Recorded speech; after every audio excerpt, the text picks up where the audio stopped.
আসসালামু আলাইকুম। শফিউল অলি আপনাকে যুক্ত করা হয়েছে, বলেন আপনি। জি, আমাকে যুক্ত করার জন্য আপনাদের ধন্যবাদ। হ্যাঁ, বলেন। তো আশিক ভাই, আমার একটা কথা ছিল। আপনারা যে নাস্তিক হিসেবে যে আপনারা কথাগুলো যে বলেন, বেশিরভাগ তো হাদিস থেকে বলেন। হাদিস থেকে তো বললে সমস্যা কোথায় ভাই? না, হাদিস তো কোরআনের পরে আসছে, কিন্তু কোরআনে অনেক বিষয় আছে যেটা হাদিস যে হাদিসের কোরআনের পরে আসছে, হাদিস যে কোরআনের পরে আসছে সেটা আপনি কোথা থেকে জেনেছেন ভাই?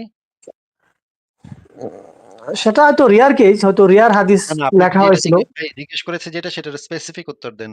হাদিস যে কোরআনের পরে এসেছে বা পরে লিখিত হয়েছে, এটা তো কোরআনের কোথাও লেখা নাই। তাহলে এটা আপনি জানছেন কোথা থেকে? কোরআনের লেখা নাই, ঠিক আছে, আমরা তো আপনার ইয়ে থেকে ভাই পাইছি, আপনাকে হাদিস স্পেসিফিক যেটা সংকলন প্রশ্ন ইতিহাস। করছি, ভাই প্রশ্ন যেটা করছি স্পেসিফিক উত্তর দেন। কোথা থেকে জেনেছেন? কোন বই থেকে জেনেছেন যে হাদিস কোরআনের পরে আসছে? এটা কোন বই? বইয়ের নামটা বলেন। আমরা হয়তো স্পেসিফিক বলতে পারবো না, হাদিসই পেয়েছি যে নবীজি হাদিস লিখতে নিষেধ করছেন, ঠিক এইটা আছে। তো আপনাকে জিজ্ঞেস করি নাই। আমি যখন জিজ্ঞেস করব যে নবী হাদিস লিখতে নিষেধ করছে নাকি নিষেধ করেনি, তখন আপনি এই উত্তর দিবেন। যেই স্পেসিফিক প্রশ্ন করছি, শফিউল অলি ভাই, জি যেই জি। স্পেসিফিক প্রশ্ন করছি, শুধুমাত্র অন্য কোনো প্রশ্নের উত্তর না দিয়ে আপনি আজকে কি দিয়ে খাইছেন, ভাত খাইছেন, কয়টায়, কি দিয়ে খাইছেন, লবণ নিয়েছেন কতটুকু, এগুলো আমি জিজ্ঞেস করিনি ভাই। জিজ্ঞেস করছি যে হাদিস যে কোরআনের পরে লিখিত হয়েছে, এই তথ্যটা আপনি কোন বই থেকে জেনেছেন? সেটা তো আসলে স্পেসিফিক বলতে পারবো না, কিন্তু আমরা হাদিস সংকলনের ওমা! ইতিহাস থেকে না, না, পেয়েছি। না, এটা না, তো এটা অনেকেই এ লেখছেন। এটা আপনি তো কোরআন ছাড়া আর কিছু মানেন না, তাই না? তাইলে কোরআনে তো এটা লেখা নাই যে হাদিস লিখিত হয়েছে কোরআনের পরে। এটা তো কোরআনে লেখা নাই। তাইলে কোরআন ছাড়া যদি আপনি কিছু না মানেন, তাইলে এই কথাটা আপনি পাইলেন কোথায় ভাই? যে হাদিস লিখিত হয়েছে কোরআনের পরে। এই কথাটা আপনি এই কথাটা তো কোরআনের কোথাও লেখা নাই। তাইলে আপনি এটা না, পাইলেন তা কোথায়? বটে, তা বটে, কিন্তু কোরআনে তো তাইলে সবকিছু আপনি তো লেখা নাই। আপনি না, আপনি তো তাইলে কোরআন ছাড়া তো কিছু মানেন না আপনি। আপনার কথা শুনেই তো আমি বুঝছি আপনি আহলে কোরআন। এখন কোরআন ছাড়া তো আপনি কিছু মানেন না ভাই। তাইলে এই কথাটা মানলেন কেন ভাই? এই কথাটার সোর্স কি? তাইলে সেটার সোর্স দেখান তো একটু। না না না, কোরআন ছাড়া কিছু মানি না, বিষয়টা এমন না। যখন ভাই কোরআনের আপনার যেটা, কথা শুনে ভাই আপনার কথা শুনে আমি বুঝে গেছি। আপনি হইতেছেন আহলে কোরআন। আ আপনি কোরআন ছাড়া কিছু মানেন না। আপনি হাদিস মানবেন না। একটু পরে কইবেন না না এই না না হাদিস না, আমরা সব মানি। আপনি মানে একটু পরেই যখন হাদিস বাইর করব তখন কইবেন যে ভাই এই হাদিস ভাই হইলে তো ইসলামের পুরা পুঙ্গা মারা হয়ে যাচ্ছে ভাই। আমার নবী তো পুরা লুচ্চা লম্পট হয়ে যাচ্ছে ভাই এই হাদিস এই হাদিস না মানি না কেমনে না, ভাই? একটু পরে আশিক আপনি এই ভাই। কথা বলবেন, এই কারণে আপনি হাদিস মানবেন না। ঠিক আছে? হাদিস আপনি নাই মানতে পারেন, এটা আপনার ব্যাপার। কিন্তু আপনাকে আমার জিজ্ঞাসা হচ্ছে হাদিস যে কোরআনের পরে লিখিত হয়েছে বা নবী যে হাদিস লিখতে বারণ করছিল, এইটাই বা আপনি জানছেন কোথা থেকে? এটা তো কোরআনের কোথাও লেখা নাই ভাই। এটা তো হাদিস থেকে জানছেন আপনি। এই তথ্যটাও জি তো জি আপনি জানছেন হাদিস থেকে। তাহলে জি হাদিস জি। যে আপনি মানবেন না, তাইলে তো আপনার কথাটা self contradictory হইল। কারণ আপনি এই তথ্যটাও তো জানছেন হাদিস থেকেই যে হাদিস লিখতে নবী না নিষেধ করছিল একবার। সেই তথ্যটাও তো আপনি হাদিস থেকেই জানছেন। তাইলে হাদিস যদি নাই মানেন, তাইলে এই হাদিসটা কেন মানতেছেন ভাই? মানে এটা তো আপনার নিজের কথাই তো নিজের বিরুদ্ধে যাচ্ছে। বুঝতেছেন না? আচ্ছা, তো আশিক ভাই, আসলে আমি অরিজিনাল কথাটা বলি। অরিজিনাল আমি কথা বলার আগে এটা আপনার উত্তর দিতে হবে যে হাদিস যে কোরআনের পরে লিখা হইছে, এটা কোরআনের কত নম্বর আয়াতে আছে? আপনি তো কোরআন ছাড়া কিছু মানেন না। সুতরাং এটা কোরআন থেকে বাইর করে দেখান ভাই। না, এটা কোরআনে নাই, আর কোরআনে তো আপনার একদম সবকিছু নাই। এ টু তাহলে জেড পর্যন্ত যে সবকিছু আমি যদি টু বলি দা এখন পয়েন্ট হাদিস থাকবে, বিষয়টা এমন না, আমি ঠিক যদি এখন আছে। বলি হাদিস লিখিত হয়েছে মানে কোরআনের আগে, হাদিস লেখার ৩০০ বছর পর কোরআন লেখা হইছে, এটা যদি আমি বলি, তাহলে এটা কি আপনি কোরআন থেকে প্রমাণ করতে পারবেন যে কোরআনটা লেখা হইছে আগে, হাদিসটা লেখা হইছে পরে? এটা আপনি প্রমাণ করতে পারবেন কোরআন দিয়ে? না, আমি আসলে, ভাই, আপনারা তো অনেক মানে জানলেওয়ালা মানুষ। আপনাদের সাথে আসলে এখানে ডিবেট করার মন মানসিকতা নাই, তা আমার যোগ্যতা নাই। আমরা জাস্ট জানার জন্য আসলাম আপনার কাছ থেকে, বুঝতে পারছেন? হ্যাঁ, সেজন্যই তো আপনাকে বলতেছি যে ইসলাম মানে হচ্ছে কোরআন এবং হাদিস ২ টা একসাথে, হ্যাঁ? কোরআন হাদিসের মধ্যে কোনো পার্থক্য নাই। ২ টাই মানুষে লিখছে, হ্যাঁ?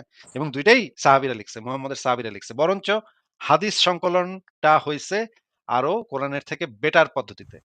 সেই পদ্ধতিটা ছিল কোরআনের থেকে অনেক, অনেক গুণ বেটার পদ্ধতি। যদিও ২ টা পদ্ধতিই খারাপ, ২ টা পদ্ধতিই ফালতু। কিন্তু হাদিস সংকলনের পদ্ধতি কোরআনের থেকে অন্তত অনেক গুণ ভালো পদ্ধতি ছিল। কারণ এইখানে নানাভাবে ভেরিফাই করা হইছে। জিনিসগুলাকে নানাভাবে ভেরিফাই করে দেখা হইছে। কোরআনের বেলায় সেই ভেরিফিকেশনটা হয় নাই। যেটা হাদিসের বেলায় যে ভেরিফিকেশনটা হইছে। এই কারণেই হাদিসের গ্রেডিং আছে, ক্যাটেগরি আছে। সহিহ হাদিস, হাসান হাদিস, জাল হাদিস, জয়ীফ হাদিস, নানা ধরনের ক্যাটেগরি আছে হাদিসের ভিতরে। ঠিক আছে? কোরআনের ভিতরে এরকম কোন ক্যাটেগরি নাই। এখন আপনাকে যেটা বলতেছি যে আপনি কি আহলে কোরআন? না, আমি আমি বলতেছি, আমার প্রশ্নটা বলতেছি। আসলে আপনি যেটা ভাবছেন আমি আহলে কোরআন না। যেমন আতিউল্লাহ আতিউর রাসূল কোরআনে আছে। যারা আপনি আতিউল্লাহ মানে আপনার আল্লাহকে অনুসরণ, কোরআন আল্লাহ বাণী অনুসরণ করলেন। তো রাসূলের কিভাবে করবেন? রাসূলের করতে হলে তো হাদিস মানতে হবে। তো সেক্ষেত্রে আমরা হাদিসটা যদি কোরআনের সাথে সাংঘর্ষিক না হয়, সেটা মানার চেষ্টা করি বা সেটা না, মানি। তো কোরআনের আমার সাথে প্রশ্নটা আছে ভাই। সাংঘর্ষিক, কোরআনের সাথে সাংঘর্ষিক কি সাংঘর্ষিক না সেটা তো আপনি আপনার রায়ে তো এটা বলতে পারেন না। এটা রায় দিবে হচ্ছে মুহাদ্দিসরা, যারা হচ্ছে হাদিস গবেষণা করছে, কোরআন এবং হাদিস ২ টাই গবেষণা করছে। যে কেউ আ ইসলাম তো এটা বলে না যে, যেকোনো জায়গা থেকে যে কেউ এসে একটা কিছু বললে সেটা হয়ে যাবে। সেটা তো ইসলামের মানে আকীদা না। ইসলামের আকীদা হচ্ছে যারা জ্ঞানী, এই বিষয়ে পণ্ডিত, যারা হচ্ছে মুহাদ্দিস, তাদের সাথে এটা নিয়ে আলোচনা করতে হবে। তারা এই বিষয়ে কি বলে সেটা দেখতে হবে। তাহলে আপনার না, তো যেটা করা উচিত, আপনার বুঝ ভাই, আপনার বুঝ দিয়ে তো ইসলাম চলবে না। না, না, আপনি আমার মনে করেন বুঝদা আপনি মনে করেন একটা হাদিস পড়ে আপনার কাছে মনে হইলো যে এটা কোরআনের বিরুদ্ধে গেছে। এটা আমি মানি না। এটা তো ভাই আপনার বুঝ। এই বুঝ দিয়ে তো ইসলাম চলবে না ভাই। ইসলাম না, চলবে হচ্ছে মুহাদ্দিসরা তো এক্ষেত্রে সবাই একমত। যদি এটা কোরআনের বিরুদ্ধে যায় তাহলে সেটা মানা যাবে না। তো আমার কোরআনের প্রশ্নটা করি ভাই, কোরআনের বিরুদ্ধে যেটা তো তারা এটাকে মনে করে না। আপনি যেটাকে কোরআনের বিরুদ্ধে মনে করতেছেন সেটাকে হয়তো সে কোরআনের, তারা মুহাদ্দিসরা কেউ কোরআনের বিরুদ্ধে মনে করে না। আচ্ছা, যাই হোক আশিফ ভাই, আমার প্রশ্নটা আমি বলি। আপনারা যে শুধু ওই যে জিহাদের কথা বা যুদ্ধের কথা যে বলেন, যে যুদ্ধ করার পরে প্রতিপক্ষের ওই যে নারীদেরকে বা শিশুদেরকে করা হয়, এটা তো হাদিসের ভিত্তিতে, কিন্তু কোরআনে তো এরকম কোনো আচ্ছা, স্পেসিফিক নাই। কোরআনের ভেতরে অসংখ্য জায়গাতে আছে ভাই। মানে না, বোকার আমি মতো আমি কথা বললে পেয়েছি ভাই, যে বোকার মতো আ আ শফিউল আলম ভাই, শফিউল আলম ভাই, 47 4।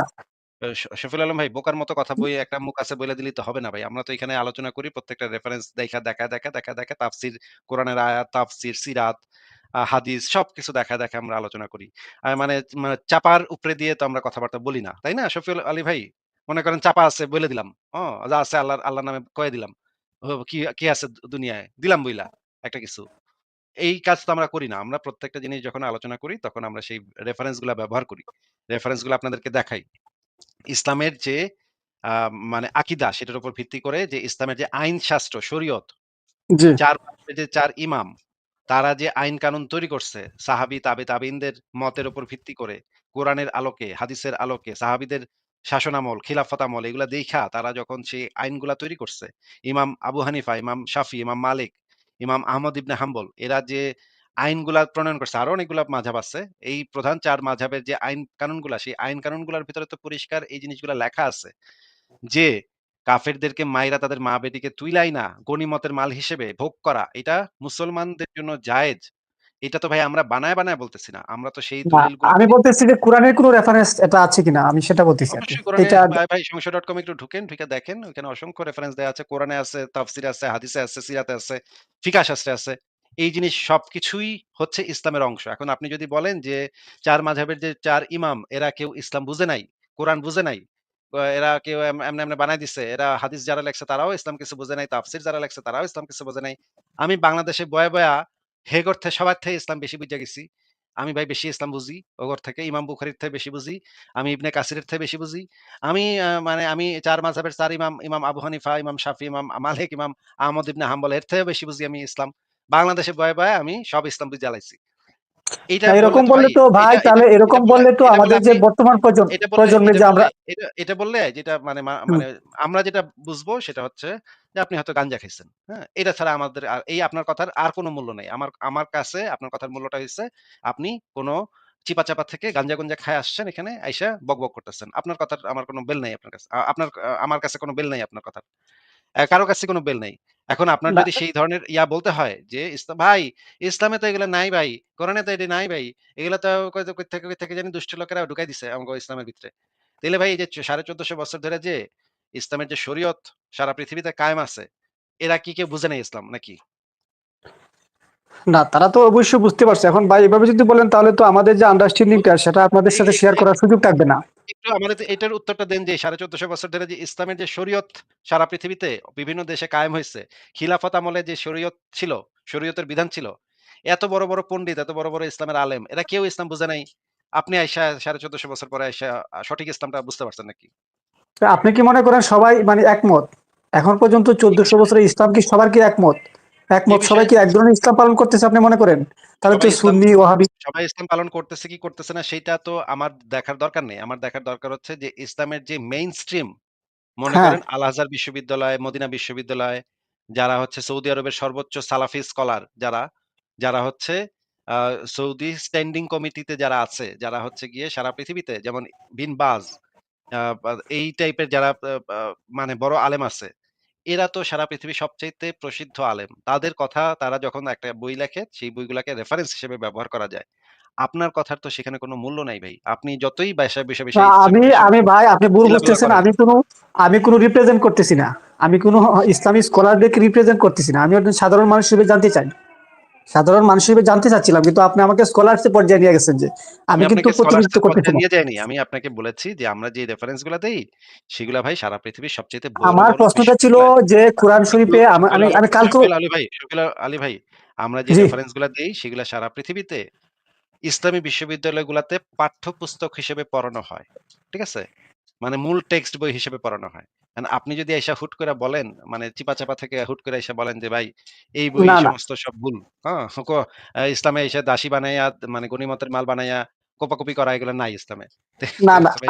বলতে আশিক হবে, ভাই, "ভাই, ভাই গাঞ্জা কম খায়েন ভাই।" এটা বলতে হবে। হুম। আচ্ছা, আমি একটা কথা বলে শেষ করি। আমরা যেহেতু সাধারণ মানুষ, আপনারা সংশয়বাদীরা একদিকে নিয়ে যাচ্ছেন, আর একদিকে আহলে কোরআন আর যেটা আহলে কি হাদিস, কি সবগুলো কি আমরা একদিকে একত্রিত নিয়ে করি। যাচ্ছি? কি একদিকে নিয়ে একত্রিত যাচ্ছি? করে আমরা কি বানায়, বানায় কোন কথা বলতেছি? যে আমরা বানায়, বানায় আপনারা, আমি মনে করেন বলতেছি একটা আমরা দলিল তখন। আমরা বানায়, বানায় দিয়া আমি দেখাইতেছি। এই যে দেখেন ভাই, এই যে এটা আসলে এটা ইসলামের ভিতরে কোথাও নাই। কিন্তু আমরা বানায়, বানায় এই জিনিসটা প্রচার করলাম যে ধরেন যে না দেখেন নবী কত লুচ্ছা ছিল দেখেন, দেখেন। এটা কি কখনো পাইছেন এরকম কিছু? আচ্ছা, যাই হোক, আপনি আমাকে কোরআন থেকে এটা দেখাইতে পারেন না যে কোরআনে আছে এই যে আচ্ছা ভাই দাসী প্রথা আপনারে বা আমি দাস কিছু প্রথাটা কিছু দেখাইতে সেটা। না আপনি হইতেছেন আহলে কোরআন অন্ধবিশ্বাসী। আপনার কিছু দেখাই তো না, না, কোনরকম না, না, যে আপনি এরকম কিছু না। হ্যাঁ। তেনা তেনা পেঁচায় আপনি ওদিক ওদিক করে ফাঁক ফোকর দিয়ে বেড়ায় যাবেন। আপনি তো আমাকে সেই প্রশ্নের উত্তর দেন নাই। যে হাদিস যে পরে লিখিত হইছে, কোরআন যে আগে লিখিত হইছে, এইটা আপনি জানছেন কোথা থেকে? এইটার উত্তর আপনি যেদিন দিবেন সেদিন আপনার প্রশ্নের উত্তর পাইবেন। আচ্ছা, ঠিক আছে ভাই, ধন্যবাদ। ওকে। হ্যাঁ, এটা বাসায় বসে এটা হোমওয়ার্ক করেন। ঠিক আছে? হাদিস যে এত বছর পরে লিখিত হইছে, কোরআন যে আগে লিখিত হইছে, এই তথ্যটা কোরআনের কোথায় আছে? বা এই তথ্যটা আপনি পাইছেন কোথায়? তাইলে এই তথ্যটা যদি আপনি যেখান থেকে পাইছেন, সেইটা আপনি কেন মানছেন? সেটা আগে চিন্তা করে বাইর করেন, হ্যাঁ? বাইর করে তারপর আইসেন তখন এটা এটা তো স্পেসিফিক কোনো বই থেকে দেওয়া সম্ভব না। আপনি কোথায় পাইছেন যে কোরআনের আগে হাদিস লিখিত হইছে? আপনি যদি দিতেন তাহলে আমার বুঝতে আপনি সহজ তো হইতো। ভাই কোরআন ছাড়া কিছু মানেন না। হাদিস তো আপনি না, মানেন মানি, না, তাই অবশ্যই না? মানি। আপনি তো একটু আগেই মানেন তো না ভাই। বললাম যে কোরআনের সাথে যেটা সাংঘর্ষিক না আমরা সেটা মানি। একটু আগে হ্যাঁ, বলি নাই? তাইলে আপনি এই জিনিসটা দেখান কোথা থেকে পাইছেন যে হা এ যদি আপনি হাদিসও মানেন, হাদিস থেকে তাইলে বাইর করে দেখান যে এটা কোথায় পাইছেন যে হাদিস লিখিত হইছে মানে কোরআন লেখার পরে। এটা কোথা থেকে পাইছেন? বের করে দেখান। আচ্ছা, ঠিক আছে ভাই। অন্য কোনদিন ঢুকবো। হ্যাঁ, ঠিক আছে। এটা আগে বাইর করে হোমওয়ার্ক করে আসেন। ঠিক আছে? ঠিক আছে, ভালো থাকেন। বিদায় জানাচ্ছি। আপনার জন্য শুভকামনা রইলো। চিন্তা করেন আরো। একদিন লাইনে প্রায় এসে গেছেন। আরেকটু নাড়া দিলেই চলে আসবেন আরকি। ছোট একটু গোতা লাগবে আরকি। ঠিক আছে, পরের জনকে যুক্ত করি।